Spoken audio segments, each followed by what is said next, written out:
Ladies and gentlemen, please welcome Sam Owen! Thanks, guys. Hey, thanks a lot. Thanks a lot. Hey, thanks a lot. I appreciate it. Okay, now go to bed. Okay? What? No. Yeah, go to bed.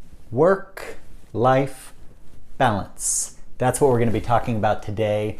There's a trend going on right now where a lot of people are starting to say, you know, I don't like the term work-life balance. I prefer the term work-life integration. But guess what?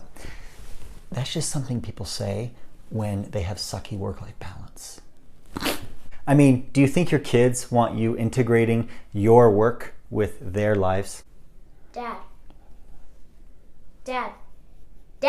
What? It's a farce, people, this work-life integration thing, all right? So I'm going to talk about good old-fashioned work-life balance, all right? I'm not talking about slacking off. I'm not talking about, not working hard. This is about being a high performer at work while having a fulfilling life at the same time. All right, the first idea of work-life balance is to take commitments that you've made to yourself just as seriously as the commitments you've made to other people. There is a reason why when you are on an airplane and the oxygen masks come down, that you're supposed to secure your own mask first and then secure the mask of your favorite child and then work your way down from there. Yeah. No, but really, if we take care of ourselves first, we're going to be in a better position to be productive at work and take care of others. All right, the second idea of work-life balance is to learn to say no.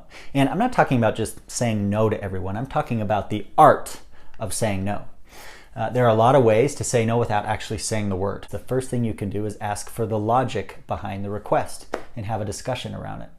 When you do this, this requires the person who is requesting something of you to be very buttoned up on exactly what they're asking for. And a lot of times the request goes from here to here, or it just goes away completely, right? So this not only ensures that you have more time, but it ensures that the thing that you're actually doing is much more meaningful. The second thing you can do is put the request in the context of other priorities. So if your boss asks you for 5 things in the same day, and on the 5th one, you think that's about to break you, you can go back to your boss and say, hey boss, got this last request. Here are my priorities based on the other requests that I've had from you.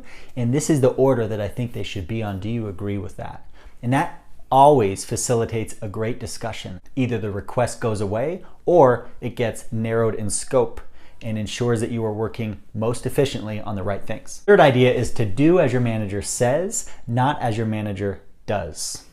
You see, a lot of people believe that because their manager sends emails late at night or works on vacation or whatever, that they have to behave the same way. And that's just not true most of the time. Most of the time, that's just how the manager is choosing to run his or her life, but they do not expect that from their employees.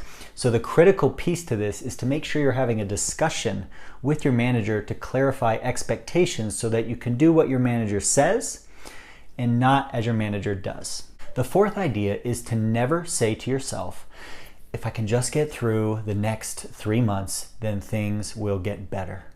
Because guess what? I've been doing this for over 10 years and it doesn't get better. You know what's waiting for you on the other end of 3 months? More work, more responsibility, more business problems. And here's the real problem. If you have been burning the midnight oil for 3 months on the hopes that that will end and then it doesn't end, 2 things are going to happen. First, you're going to be pissed. But second, you have now set a precedent for your employer and they now believe that that's how you operate all the time.